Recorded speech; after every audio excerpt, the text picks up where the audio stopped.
my gosh. Oh my gosh.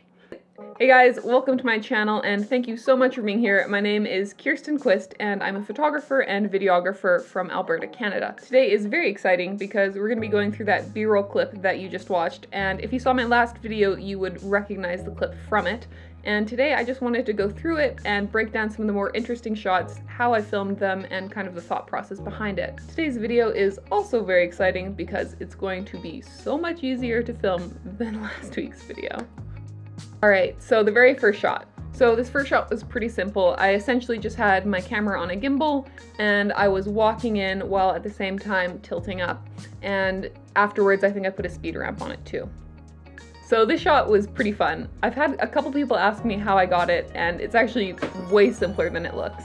The back of this bag is actually quite hard, and so all I did was just put it on a table and spin it. It's hard to do on your hand. That little roll there into the light, that's exactly what it looks like. It just had my camera again on my gimbal and did a 360 roll. Some of these shots are pretty self-explanatory, so I won't go through every single one. Putting my bag on top of the GoPro just to get that black transition. Again, that's another fade to black so that then I can have the transition of opening the bag with my GoPro inside. So the spinning remote and the spinning manual. The initial idea I had was to have different accessories like dropping beside each other in slow motion. And when I tried that out, it didn't work at all because my camera only shoots 60 frames per second, so it wasn't quite slow enough. So instead I thought, well, it would be kind of cool to have it rotating. So I thought there must be some way to use this to get my objects to spin. Part of my problem was that in order to get the shot, I needed to have this black backdrop set up, and that was spread across the room. And I needed to be standing behind that in order that I wasn't in the shot. So the solution that I found to get some distance is this curtain rod. And what I did is I just unscrewed this guy and then I popped him into the head of this drill, which leaves me with a drill that can work from quite a long distance. Then to finish it off, I just put a bit of Velcro on the end of this rod and a bit on the remote and the manual. So standing behind the curtain, I could still do the drilling and I wouldn't be seen. But you know what, this was a huge pain in the butt, so if you guys know of an easier way to make this effect, please let me know. So this shot was similar but less complicated. All I did is I took my drill and I took my modifier and I just made sure that this foam piece was still on the inside, and it's actually almost a perfect fit. Shoved it in there and spun. This one was done on a tripod and I was just zooming with one hand and removing with the other. Just some close-ups with my macro.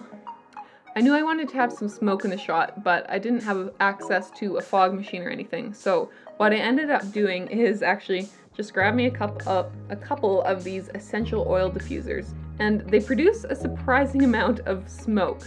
And all you really need to do is put the water in, turn it on, and then make sure you backlight that smoke. And once there's backlight, the smoke just, it's perfect. It's amazing.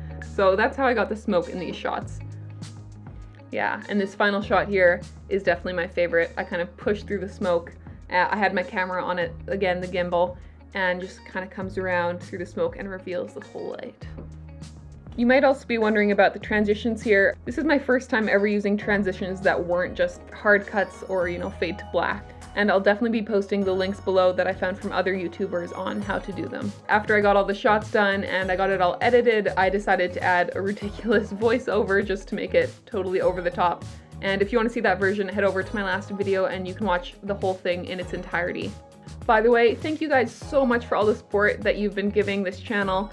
It's amazing to have 93 subscribers already, and I know it's not a huge milestone, but for me, it's a huge milestone, and we're almost at 100. I hope this video gave you a couple ideas of things you can try on your own. If you do experiment with any of these, please let me know. Send me a link. I would love to see your guys' work.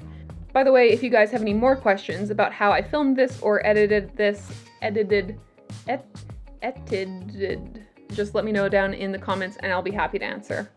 Again, thank you guys so much for being here and for spending the time to watch this video. Please make sure you hit the like button And also subscribe, because once we hit 100 subscribers, I'll be making a special video just for you guys. So we'll see you next time.